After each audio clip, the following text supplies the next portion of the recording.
मनुष्य का जीवन केवल उसके कर्मों पर चलता है। जैसा कर्म होता है वैसा उसका जीवन होता है। इस संसार में देखने के लिए बहुत सारे खूबसूरत स्थान हैं, पर सबसे खूबसूरत जगह है बंद आंखों से अपने भीतर देखना। सफलता खुशी की चाबी नहीं है, खुशी सफलता की चाबी है। आप जो कर रहे हैं उससे अगर आप प्यार करते हैं तो आप जरूर सफल होंगे। बीता हुआ कल जीवन को समझने का एक अच्छा मौका है और आने वाला कल जीवन को जीने का एक दूसरा मौका। अनुमान मन की कल्पना है और अनुभव जिंदगी का सबक है। सच्ची खुशी तभी होती है जब आपकी सोच, कथन और कर्म में समानता हो। जैसे तेल समाप्त हो जाने पर दीपक बुझ जाता है, उसी प्रकार कर्म के क्षीण हो जाने पर भाग्य भी नष्ट हो जाता है। जब मेहनत करने के बाद भी सपने पूरे नहीं होते तो रास्ता बदलिए, सिद्धांत नहीं, क्योंकि पेड़ भी हमेशा पत्ते बदलता है, जड़ नहीं। मौन सबसे अच्छा उत्तर है किसी ऐसे व्यक्ति के लिए जो आपके शब्दों को महत्व नहीं देता। मनुष्य जन्म लेता है तो उसके पास सांसें तो होती हैं, पर कोई नाम नहीं होता। जब मृत्यु होती है तो उसके पास नाम तो होता है पर सांसें नहीं होती। इसी सांस और नाम के बीच की यात्रा को जीवन कहते हैं। न किसी के अभाव में जियो, न किसी के प्रभाव में जियो। ये जिंदगी है आपके अपने स्वभाव में जियो। किसी के प्रति मन में क्रोध लिए रहने की अपेक्षा उसे तुरंत प्रकट कर देना अधिक अच्छा है। जैसे क्षण भर में जल जाना देर तक सुलगने से अधिक अच्छा है। मित्र गरीब है या अमीर मायने नहीं रखता, बल्कि वो आपके बुरे समय में आपका साथ कितना देता है यह मायने रखता है। इंसान चाहे जितना भी खुद को व्यस्त रख ले, जिससे वो प्रेम करता है उसकी यादों से नहीं बच सकता। जब आप दूसरों के लिए अच्छा चाहते हैं तो वही अच्छी चीजें आपके जीवन में वापस आती है। यही प्रकृति का नियम है। समय कभी नहीं रुकता। आज यदि बुरा चल रहा है तो कल अवश्य अच्छा आएगा। आप केवल निस्वार्थ भाव से कर्म कीजिए और वही आपके हाथ में है। जिस व्यक्ति के विचार मैले हैं, जो लापरवाह है और धोखे से भरा हुआ है, कोई कुछ भी बोला, स्वर्ण को शांत को रखो। धूप कितनी ही तेज हो, समुद्र सूखा नहीं करते। मनुष्य हमेशा अपने भाग्य को कोसता है, ये जानते हुए भी कि भाग्य से भी ऊंचा उसका कर्म है जो उसके स्वयं के हाथों में है। एक समझदार व्यक्ति वही है जो दूसरों को देखकर उनकी विशेषताओं से सीखता है, उनसे तुलना और ईर्ष्या नहीं करता। शस्त्र केवल शरीर को घायल कर देते हैं, किंतु शब्द आत्मा को भी घायल कर देते हैं।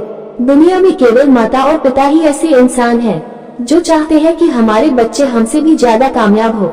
दैक भोगने वाला आगे चलकर सुखी हो सकता है, मगर दैक देने वाला कभी सुखी नहीं हो सकता। समय मनुष्य के बनाए मार्ग पर नहीं चलता, मनुष्य को समय के दिखाए मार्ग पर चलना होता है। इसी को नियति कहते हैं। जीवन कठिन तब लगता है जब हम स्वयं में बदलाव करने के बजाय परिस्थितियों को बदलने का प्रयास करते हैं। वो सब कुछ करो जो तुम्हें करना है, लेकिन लालच से नहीं, अहंकार से नहीं, वासना से नहीं, ईर्ष्या से नहीं, बल्कि प्रेम, करुणा, नम्रता और भक्ति के साथ। भगवान श्री कृष्ण इस अनमोल वचन के माध्यम से कार्य करने की नियत का उल्लेख करते हैं। जब किसी भी कार्य करने में अगर लालच होगा, बेईमानी होगी, जलन होगी, तो वो काम न तो सही होगा और न ही उसके परिणाम फलदायी होंगे। इसके अतिरिक्त जिस कार्य को हम पूरे मन से प्रेम पूर्वक करेंगे तो वो न सिर्फ हमारे लिए बल्कि समाज के लिए भी हितप्रद होगा। नरक के 3 द्वार हैं, काम, क्रोध और लोभ। जो व्यक्ति कामी प्रवृत्ति का होता हो, जिसके मन में लोभ होता है और जो अत्यधिक क्रोधी स्वभाव का होता है, उसके लिए नरक के द्वार सदैव खुले होते हैं। अर्थात ऐसे व्यक्ति को तो सिर्फ नरक में ही जगह मिलती है। आप जो चाहते हैं उसके लिए नहीं लड़ते हैं तो जो खोया उसके लिए मत रो। मनुष्य सब कुछ चाहता है पर सब कुछ उसे नहीं मिल सकता। आपको जो नहीं मिला उसके लिए पश्चाताप मत करो, और जो आपसे खो गया, जो आपसे अलग हो गया, उसके लिए निराश भी मत हो। ठंड या गर्मी, सुख या दर्द का अनुभव करें। ये अनुभव क्षणभंगुर हैं, वे आते हैं और जाते हैं। उन्हें धैर्य पूर्वक सहन करें। समय एक सा नहीं रहता। आज दैक है तो कल सुख भी आएंगे और सुख के बाद दैक भी आना स्वाभाविक है। आपको पूरे धैर्य और श्री कृष्ण पर विश्वास के साथ अपना जीवन निर्वाह करना चाहिए। सत्य कभी नष्ट नहीं हो सकता। अच्छा करने से नहीं डरना चाहिए। लोग अक्सर सच कहने से बचते हैं या डरते हैं, पर सत्य कभी छुप नहीं सकता और नहीं कभी मिट सकता है। कितना भी छुपाने पर सच तो उजागर हो ही जाएगा। इसलिए जो बात सच पर आधारित हो उसे करने या कहने और मानने से कभी नहीं डरना चाहिए। जो हुआ अच्छा हुआ, जो होता है अच्छे के लिए होता है। कभी कभी विपरीत परिस्थितियां हमारी वर्तमान स्थिति को अच्छा करने के लिए आती हैं। मन चंचल है, इसे और संयमित करना कठिन है, लेकिन यह अभ्यास से वश में हो जाता है। मन चंचल होता है, यह इधर उधर भागता है और किसी भी कार्य की एकाग्रता का दुश्मन है। लेकिन यदि यह व्यक्ति के वश में हो जाए तो इससे अच्छा कोई मित्र नहीं है।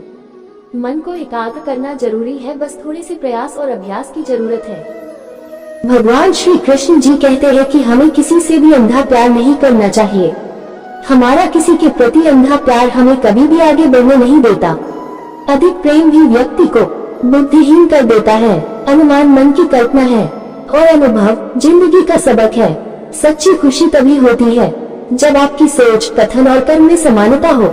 मौन सबसे अच्छा उत्तर है किसी ऐसे व्यक्ति के लिए जो आपके शब्दों को महत्व नहीं देता। मनुष्य जन्म लेता है तो उसके पास सांसें तो होती हैं, पर कोई नाम नहीं होता। जब मृत्यु होती है तो उसके पास नाम तो होता है पर सांसें नहीं होती। इसी सांस और नाम के बीच की यात्रा को जीवन कहते हैं। न किसी के अभाव में जियो, न किसी के प्रभाव में जियो। ये जिंदगी है, आपके अपने स्वभाव में जियो। किसी के प्रति मन में क्रोध लिए रहने की अपेक्षा उसे तुरंत प्रकट कर देना अधिक अच्छा है। जैसे क्षण भर में जल जाना देर तक सुलगने से अधिक अच्छा है। हमारी आस्था की परीक्षा तब होती है जब हम जो चाहे वो न मिले और फिर भी हमारे दिल से प्रभु के लिए शुक्रिया ही निकले। माता पिता बनना अत्यंत सुखद अनुभव है। उत्साह से जीवन जीना और स्वयं पर महारत हासिल करना खुशी देता है। मन की गतिविधियों, होश, श्वास और भावनाओं के माध्यम से भगवान की शक्ति सदा तुम्हारे साथ है और तुम्हें बस लगातार एक साधन की तरह प्रयोग कर सके सभी कार्य कर रही है। तुम अपनी पीड़ा के लिए संसार को दोष मत दो, अपने मन को समझाओ। तुम्हारे मन का परिवर्तन ही तुम्हारे दुखों का अंत है। अगर तुम अपना कल्याण करना चाहते हो तो सभी तरह के उपदेशों, सभी धर्मों को छोड़कर मेरी शरण में आ जाओ, मैं तुम्हें मुक्ति प्रदान करूंगा। बुरा वक्त आपको जिंदगी के उन सच से सामना करवाता है जिनका आपने अपने अच्छे वक्त में कभी ख्याल भी नहीं किया होता है। जीवन को भगवान से जोड़ दो, सब भगवान पर छोड़ दो। शांत रहना सही है पर जब गलत हो तब नहीं। एक विशाल जहाज का इंजन खराब हो गया था।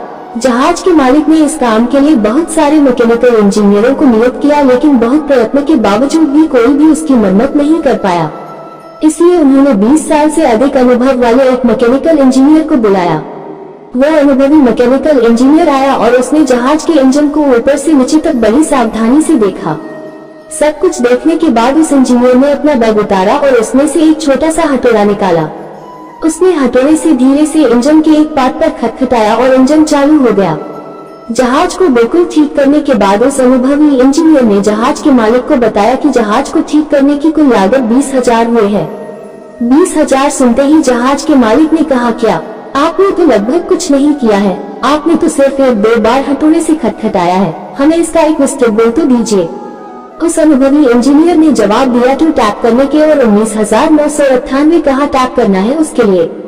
हम अपने अनुभव और विशेषज्ञता से ही मुश्किल से मुश्किल काम बड़ी आसानी से कर सकते हैं। कोई काम अगर हम कम समय में खत्म कर देते हैं तो उसका मतलब यही है कि हमने वो काम कैसे कम समय में खत्म हो उसके लिए कई सालों का अनुभव लिया है। हमें अपनी स्किल्स नियमित अपग्रेड करनी चाहिए और अपनी वैल्यू बढ़ाते रहना चाहिए। ये कहानी हमें किसी भी व्यक्ति के अनुभव और विशेषज्ञता का महत्व बताती है। यदि कोई व्यक्ति अपना काम 30 मिनट में कर देता है तो उसका मतलब ये है कि उसने अपना काम 30 मिनट में कैसे करना है ये सीखने में 20 साल लगाए हैं। आप भी अपनी स्किल्स अपग्रेड करते रहिए और एक्सपीरियंस और एक्सपर्टीज के साथ अपनी वैल्यू बढ़ाते रहिए। इस वीडियो में बस इतना ही, मिलते हैं अगले वीडियो में, तब तक अपना ख्याल रखना। जय श्री कृष्णा। प्लीज वीडियो को लाइक, शेयर और सब्सक्राइब करें। धन्यवाद।